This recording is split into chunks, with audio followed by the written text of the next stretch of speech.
వర్గీకరణ చేస్తున్నా చెప్పినటువంటి ఘనత రాష్ట్ర ముఖ్యమంత్రి రేవంత్ రెడ్డి గారికి దక్కుతుంది. దేశంలో ఏ రాష్ట్రాలు కూడా వర్గీకరణ చేయలేదు ఇప్పటి వరకు. కానీ తెలంగాణ రాష్ట్ర ప్రభుత్వం మా ముఖ్యమంత్రి రేవంత్ రెడ్డి గారు వర్గీకరణ చేశాడు. ఇలా రాష్ట్రంలో ఉన్నటువంటి మాదిగ ఉపకులాలకు ఈ జాతులు బాగుపడడం కోసం వర్గీకరణ జరిగింది. ఈ జాతులు ఆర్థికంగా, రాజకీయంగా, సామాజికంగా డెవలప్ అవడం కోసం మరి ముఖ్యమంత్రి రేవంత్ రెడ్డి గారు వర్గీకరణ చేశాడు. అది గుర్తు పెట్టుకోవాలంటున్నా. తిన్నింటి వాసాలు లెక్కబెట్టుడు ఎట్లా? అన్నం పెట్టినటువంటి ముఖ్యమంత్రి రేవంత్ రెడ్డి గారిని మరి ఆయన విమర్శిస్తే ఎట్లా? తిన్నది కూడా మర్చిపోకూడదు కదా. మనము అన్నం తిన్నాము, మర్చిపోకూడదు. ఇది జాతి ప్రయోజనాలు. ఇది మొత్తం యావత్ తెలంగాణ జాతి ప్రయోజనాలు. మాదిగ ఉపకులాలు దళితులందరికీ ఉపయోగపడేటువంటి పని చేశాడు, వర్గీకరణ చేశాడు. అందరికీ సామాజిక న్యాయం, అటు మాలలకు, మాల ఉపకులాలకు, ఇటు మాదిగలకు, మాదిగ ఉపకులాలకు అందరికీ సామాజిక న్యాయం జరిగింది కదా. అంటే మన వ్యక్తిగత ప్రయోజనాల కోసం ముందు కాదు, ఈ జాతి ప్రయోజనాలు ముఖ్యమో అంటున్నా. ఈ జాతి ప్రయోజనాలు అమలైనవి కదా. ఈ జాతి ప్రయోజనాలు చేసింది కదా. ఈ జాతికి ప్రయోజనాలు జరుగుతూ అందరికి జరిగినట్టే కదా. అది ఎందుకు మరిచిపోయి మాట్లాడుతున్నామని నేను అడుగుతున్నా. ఒక్కటి అన్నా, ఎందుకన్నా పక్క పొంట మహారాష్ట్ర ఉంటుంది, అక్కడ బీజేపీ ప్రభుత్వం, అక్కడ ముఖ్యమంత్రి, అక్కడ కూడా చెమార్స్ ఎక్కువనే ఉన్నాడు కదనంటే, చెమార్స్ ఎక్కువనే ఉన్నాడు కదా అక్కడ. మరి అక్కడ ఎందుకు వర్గీకరణ చేస్తలేడు? అజెందుకు అడుగుతలేవు నువ్వు?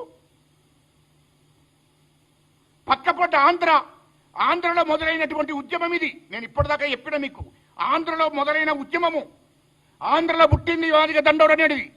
అక్కడ మాదిగ ఉపకులాలకు నష్టం జరుగుతుంది, ఎక్కువ అన్యాయం జరిగింది అక్కడ. మరి అక్కడ చంద్రబాబు నాయుడు గారిని ఎందుకు వర్గీకరణ చేస్తలేవు, ఎందుకు ఆలస్యం చేస్తున్నామని ఎందుకు అడుగుతలేవు కృష్ణ నువ్వు? ఇదేందన్నా కక్ష గట్టి మాట్లాడినట్టున్నది ఇది. అంటే కాంగ్రెస్ పార్టీని, కాంగ్రెస్ ప్రభుత్వాన్ని, ముఖ్యమంత్రి గారిని బదనం చేసే కార్యక్రమం చేస్తున్నావు తప్ప ఇది మంచిది కాదు అంటున్నా. అన్నం పెట్టిన మర్చిపోకూడదన్నా. అది మంచి జరగదు ఎవరికి, అది గుర్తుపెట్టుకో. అది నా తత్వం అన్నా. ఎవరన్నా అన్నం పెడితే అది మర్చిపోకూడదనే నా ఆలోచన అన్నా. ఇదేం పద్ధతి? నువ్వు చంద్రబాబు నాయుడు గారిని ఆంధ్రకు, ఆంధ్రలో మకాబై అక్కడ ఉద్యమం చేయి, అక్కడ మాదిగ ఉపకులను ఏకం చేయి, అక్కడ వర్గీకరణ చేసినట్టు అక్కడ ప్రభుత్వం మీద ఒత్తిడి తీసుకురా. గదిని కానీ చేసిన ముఖ్యమంత్రిని, చేసిన ప్రభుత్వాన్ని బదనం చేయడం కోసం ప్రయత్నం చేస్తున్నావు. ఏ చేయనోడు చేయకపోతావనే అక్కడున్న ప్రజలు మొత్తుకుంటున్నారు కదా. నువ్వు ఎందుకు ఆంధ్రకు అక్కడ మకామేస్తావు అంటే? అక్కడ ఏంది? కూటమి ప్రభుత్వం, బీజేపీ, అక్కడ తెలుగుదేశం పార్టీ, పవన్ కళ్యాణ్, జనసేన పార్టీ, అంటే కూటమి. అక్కడ బదనం చేయకూడదు. ఒకవేళ బీజేపీ పక్షాన ఉన్నవంటే డైరెక్ట్ చెప్పేసేయండి అన్నా. ఇట్లెందుకు బదనం చేయాలి అంటే? మాదిగల్ని ఇట్లా బదనం చేస్తే బీజేపీ పార్టీలకి ఇట్లా వస్తారని ఇట్లా అనుకుంటున్నావా? తప్పన్నా.